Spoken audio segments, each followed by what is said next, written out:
अस्सलाम वालेकुम, मेरा नाम है रिजवान हफीज़ और पिछली क्लास में हम हॉलमार्क ऑफ कैंसर को डिस्कस कर रहे थे। आज की क्लास में हम ज़रा प्रोटोऑन्कोजीन को डिस्कस करेंगे। पिछली क्लास में हमने प्रोटोऑन्कोजीन और ट्यूमर सप्रेसर जीन का थोड़ा बहुत इंट्रोडक्शन किया था, लेकिन आज ज़रा उनकी डिटेल में बात करेंगे कि क्या जीन्स ये होती हैं और इनमें कैसे म्यूटेशन लीड कर कैंसर की तरफ लीड कर सकती हैं। प्रोटोऑन्कोजीन को जिक्र करने से पहले हमने ये जीन्स, एक सेट ऑफ जीन ऐसा पढ़ा था कि जब इनकी ट्रांसक्रिप्शन होगी और जब इनकी ट्रांसलेशन होगी तो क्या बनेगा, इनसे वो एंजाइम्स और ऐसी प्रोटीन्स बनेगी जो कि डीएनए की रेप्लिकेशन में हेल्पफुल होंगी, डीएनए की रेप्लिकेशन में हेल्पफुल होंगी। इसका मतलब जब ये जीन एक्टिवेट होंगी तो डीएनए की रेप्लिकेशन ज्यादा होगी, सेल प्रोलिफरेशन, सेल डिवीजन भी ज्यादा हो जाएगी। सही है बात। हमने ये भी बताया था कि कुछ ऐसी जीन्स, कुछ ग्रुप ऑफ जीन ऐसा भी होता है जो इन जीन्स को एक्टिवेट करता है और उन जीन्स को हम प्रोटोऑन्कोजीन्स कहते हैं।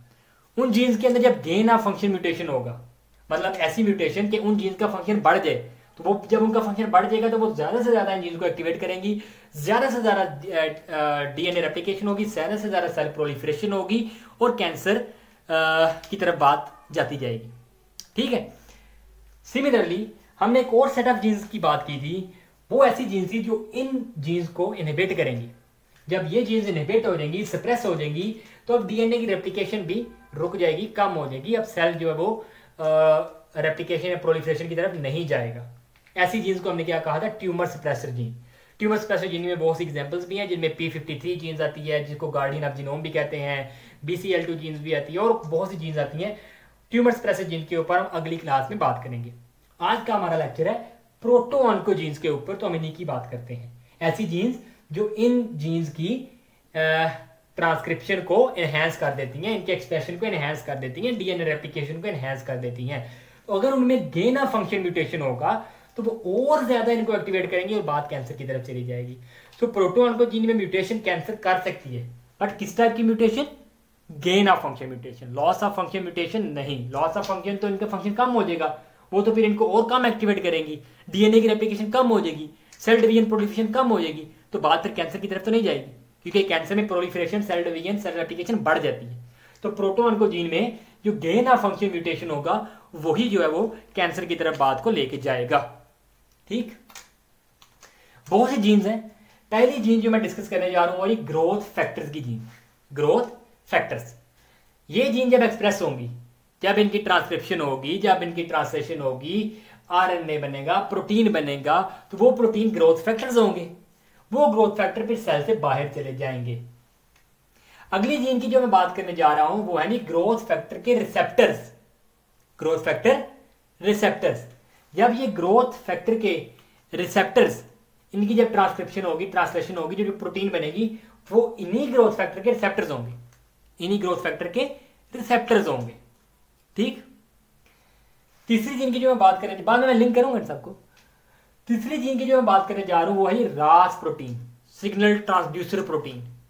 ऐसी प्रोटीन जो सिग्नल ट्रांसड्यूस करती हैं, जो यहां से message through different pathway, different signals कहीं और किसी और ट्रांसक्रिप्शन फैक्टर या किसी और जीन के पास लेके जाती हैं।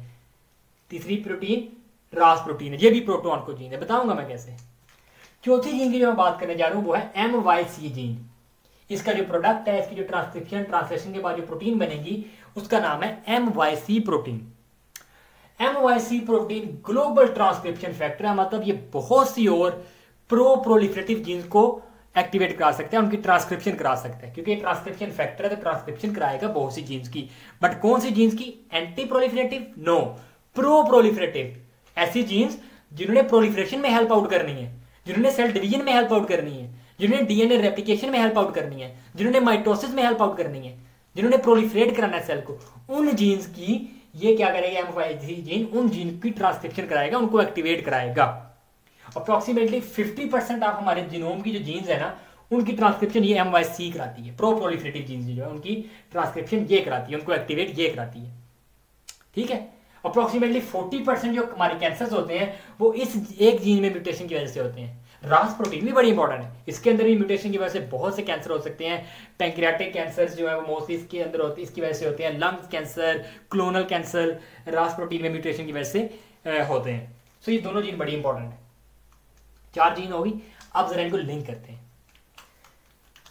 ग्रोथ फैक्टर बना, ग्रोथ फैक्टर का रिसेप्टर बना।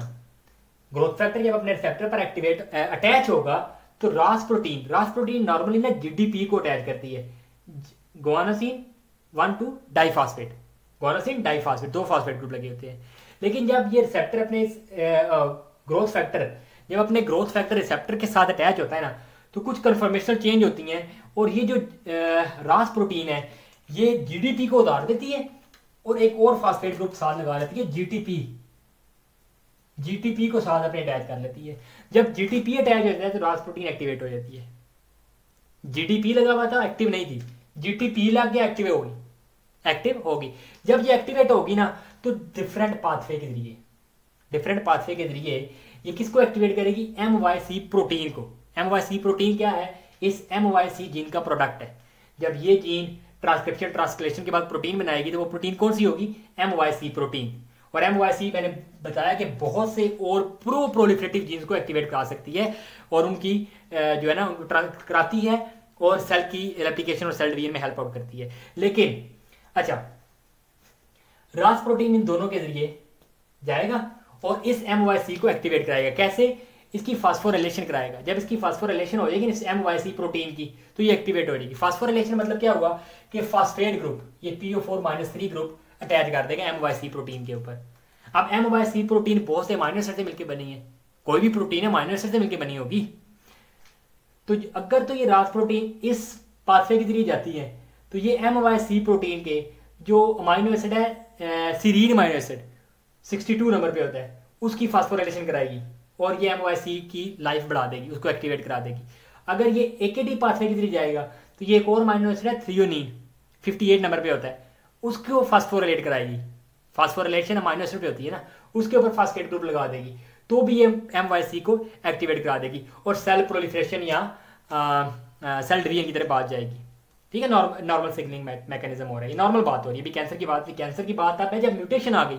फॉर एग्जांपल अगर इस रिसेप्टर ग्रोथ फैक्टर में म्यूटेशन आ गई तो अब बहुत से ग्रोथ फैक्टर बनते जा रहे हैं, तो ये जो पाथवे बढ़ता जाएगा। इसकी वजह से क्या होगा कि MYC बार बार एक्टिव हो रही है और हाइपर एक्टिव हो रही है। जब वो हाइपर एक्टिव हो रही है तो बहुत सी जो प्रोलिफरेटिव जीन्स हैं उनको बार बार ट्रांसक्राइब करती जा रही है, तो सेल बार बार रेप्लिकेशन उसकी बढ़ जाएगी, सेल डिवीजन सेल प्रोलिफरेशन बढ़ जाएगी, तो कैंसर हो जाएगा जब म्यूटेशन होगी। सिमिलरली जब इस ग्रोथ फैक्टर के रिसेप्टर में म्यूटेशन होगी तो receptor gain of function mutation की बात कर रहा हूं, तो रिसेप्टर के नंबर बढ़ जाएंगे। जब नंबर बढ़ जाएंगे तो भी वो सारे पाथवेज के लिए क्या होगा, MYC की जो फास्फोरिलेशन है बढ़ जाएगी, MYC की एक्टिविटी बढ़ जाएगी। और अगेन बात कहाँ चली जाएगी कि जो प्रोलिफरेटिव और जीन वो सारी ज्यादा एक्टिवेट होना शुरू हो जाएंगी, नॉर्मल से हट गई, क्योंकि म्यूटेशन की वजह से रिसेप्टर बढ़ गए हैं। तो क्या होगा कि वो ज्यादा एक्टिव हो जाएगी और सेल प्रोलिफरेशन और सेल डिवीजन बढ़ती जाएगी और क्या होगा, बात कैंसर की तरफ चली जाएगी। समझ आ गई बात। अगली बात, ये नॉर्मल है, यहां पर म्यूटेशन होगी। अब ये एक्टिवेट कब होती थी, जब ये ग्रोथ फैक्टर अपने ग्रोथ फैक्टर रिसेप्टर के साथ बाइंड करता था। लेकिन अगर म्यूटेशन की वजह से ये खुद ही एक्टिव हो गई, ये अब स्पॉन्टेनियसली सिग्नल भेज रही है, स्पॉन्टेनियसली MYC प्रोटीन को फास्फोरिलेट कर रही है, ग्रोथ फैक्टर कोई नहीं, ग्रोथ फैक्टर रिसेप्टर कोई नहीं। इसका मतलब अभी जरूरत नहीं है प्रोलिफरेशन की। ग्रोथ फैक्टर आएगा तो जरूरत के तहत आएगा ना, प्रोलिफरेशन होगी, लेकिन जरूरत नहीं है, ये ओवर एक्टिव हो गया और क्या करता है, सिग्नल भेजता जा रहा है, MYC की जो है वो फास्फोरिलेशन होती जा रही है। जब उसकी फास्फोरिलेशन होती जाएगी सीरीन और थ्रियोनिन पाथवे के जरिए, अमीनो एसिड की फास्फोरिलेशन के जरिए, तो क्या होगा कि वो ज्यादा एक्टिवेट हो जाएगी और वो दोबारा प्रोलिफरेटिव और जीन को एक्टिवेट करा के बात कैंसर की तरफ ले जाएगी। सो इसका मतलब गेन ऑफ फंक्शन म्यूटेशन जो है प्रोटो ऑन्कोजीन्स में, ये प्रोटो ऑन्कोजीन है सारी, गेन ऑफ फंक्शन म्यूटेशन जो है प्रोटो ऑन्कोजीन में वो कैंसर की तरफ बात को लेकर जाती है, बात को कैंसर की तरफ लेकर चली जाती है। ठीक है जी, ओके जी। MYC एक और बात है, MYC जब एक्टिवेट हो गया तो मैंने बताया बहुत ही प्रोलिफरेटिव जीन्स है जो उनको एक्टिवेट कराएगा। उनमें से 2 जीन की जिक्र करता हूँ, एक है जी साइक्लिन और एक है जी काइनेज की जीन। MYC जीन जब एक्टिवेट हो गई, फास्फोरिलेटेड होगी, तो ये इसको भी एक्टिवेट कराएगी और इसको भी एक्टिवेट कराएगी। ट्रांसक्रिप्शन के बाद इसका जो प्रोडक्ट है वो है साइक्लिन, ट्रांसलेशन के बाद इसका जो प्रोडक्ट है वो है काइनेज। लेकिन ये काइनेज ना खुद कुछ नहीं कर सकता, ये डिपेंड करता है किसके ऊपर, साइक्लिन के ऊपर, अपने फंक्शन परफॉर्म करने के लिए। इसलिए इस काइनेज का नाम हम चेंज कर देते हैं, नाम क्या रख लेते हैं जी, साइक्लिन डिपेंडेंट काइनेज। अकेला काइनेज नहीं, साइक्लिन डिपेंडेंट काइनेज। तो दो जीन्स एक्टिवेट करेगा एमओआईसी, एक साइक्लिन की और एक साइक्लिन डिपेंडेंट काइनेज की जीन्स। ठीक है, अब जब ये दोनों जीन एक्टिवेट होंगी तो ये क्या करेंगी, ये स्टोरी हम बाद में पढ़ते हैं, पहले ये स्टोरी, फिर इन दोनों को लिंक कर लेंगे। ठीक है, देखिए जी, हमने कहा था कि ये जो जीन्स है जब ये ज्यादा एक्टिव होगी, जब ये एक्टिवेट होगी तो ऐसे एंजाइम्स बनेंगे जो कि डीएनए की रेप्लिकेशन में हेल्प आउट करते हैं। ऐसे एंजाइम्स बनेंगे जो डीएनए की रेप्लिकेशन में हेल्प आउट करते हैं। इन जीन्स के ये E2F ट्रांसक्रिप्शन फैक्टर है। E2F एक फैमिली ऑफ ट्रांसक्रिप्शन फैक्टर है जो कि बहुत ही प्रो प्रोलिफरेटिव जीन्स को और ऐसे जीन्स को जो कि डीएनए की रेप्लिकेशन में, सेल प्रोलिफरेशन में हेल्प आउट करते हैं, उन जीन्स को एक्टिवेट कराते हैं, ऐसे ट्रांसक्रिप्शन फैक्टर है। लेकिन ये ट्रांसक्रिप्शन फैक्टर काम नहीं कर पा रहे। क्यों नहीं काम कर पा रहे? ये जो आरबी प्रोटीन है ना, रेटिनोब्लास्टोमा प्रोटीन, ये इन E2F फैक्टर को काम नहीं करने दे रही, उन्होंने इसको बाइंड किया हुआ है। इसका मतलब आरबी प्रोटीन बेसिकली इन ट्रांसक्रिप्शन फैक्टर को रोका हुआ है कि भाई इसकी ट्रांसक्रिप्शन ना कराओ। यह बात समझ आ गई? जब इन आरबी प्रोटीन की फास्फोराइलेशन हो जाए, अगर यहां पर आगे कोई इनके इसके अमाइनो एसिड के ऊपर आगे फास्फेट ग्रुप्स लग जाए तो ये प्रोटीन अब एक्टिवेट हो जाएगी। जब ये प्रोटीन एक्टिवेट हो जाएगी तो ये अब E2F जो ट्रांसक्रिप्शन फैक्टर्स हैं उनको भी एक्टिवेट कर देगी और अब वो फिर इसकी ट्रांसक्रिप्शन कराएंगे और वो तमाम एंजाइम्स बनेंगे जो डीएनए की रेप्लिकेशन के लिए और सेल प्रोलिफरेशन के लिए जरूरी है। यहां तक बात समझ आ गई? अब ये फास्फोराइलेशन कौन कराएगा? समझ तो आप गए होंगे, काइनेज। काइनेज का नाम से जाहिर हो रहा है कि काइनेज क्या होते हैं, जो कि फास्फेट ग्रुप अटैच करते हैं, जो फास्फोराइलेशन करते हैं।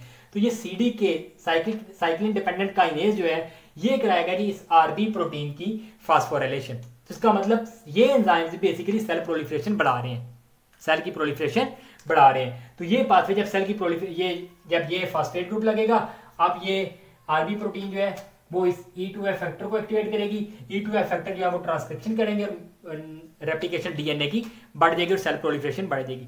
इसका मतलब अगर यहां पर म्यूटेशन होती है, बाकी सारा पाथवे पीछे से सेम है। नॉर्मल सिग्नल आया, नॉर्मल रास प्रोटीन ने काम किया, नॉर्मल यहां तक MYC तक बात आई, MYC ने नॉर्मल काम किया, लेकिन गेन ऑफ फंक्शन म्यूटेशन है कहां पर? इस प्रोटीन के अंदर। तो क्या होगा? विदाउट दिस सिग्नल ये ऑटोमेटिकली इस आरबी प्रोटीन की फास्फोराइलेशन कराती रहेगी और ये आरबी प्रोटीन इस E2F को एक्टिवेट करता रहेगा और वो रेप्लिकेशन डीएनए की बढ़ती जाएगी और सेल प्रोलिफरेशन, सेल डिवीजन बढ़ती जाएगी और बात कैंसर की तरफ चली जाएगी। इसका मतलब ये भी क्या होगी? एक प्रोटॉन को जीन हुई। साइक्लिन क्या है? प्रोटॉन को जीन है। तो ये सारी जो जीन्स हैं ये है बेसिकली प्रोटॉन को जीन्स। इनमें से किसी भी जीन के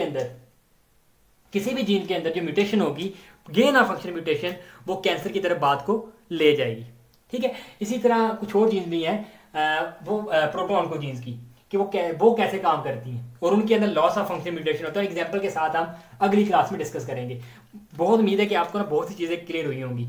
अगर आप चाहते हैं कि अगले लेक्चर भी आपको इसी तरह अच्छे मिलते हैं तो प्लीज़ चैनल को, इस वीडियो को लाइक करें, चैनल को सब्सक्राइब करें और बेल आइकन लाजमी प्रेस करें ताकि आपको नोटिफिकेशन आ जाएगा जब मैं अगली वीडियो अपलोड करूंगा। अगली वीडियो है ट्यूमर्स प्लस जीन के बारे में, उसके बाद आप कैंसर की टाइप, उसका नॉमेनक्लेचर और बहुत सी बातें आगे कैंसर से रिलेटेड करेंगे। तो please don't forget to share this video as well. अपने फेसबुक पे और अपने जो सोशल मीडिया अकाउंट है वहाँ पर शेयर भी करें ताकि जो है ना मैक्सिमम जो स्टूडेंट्स है उससे फ़ायदा हासिल कर सकें। Thank you so much.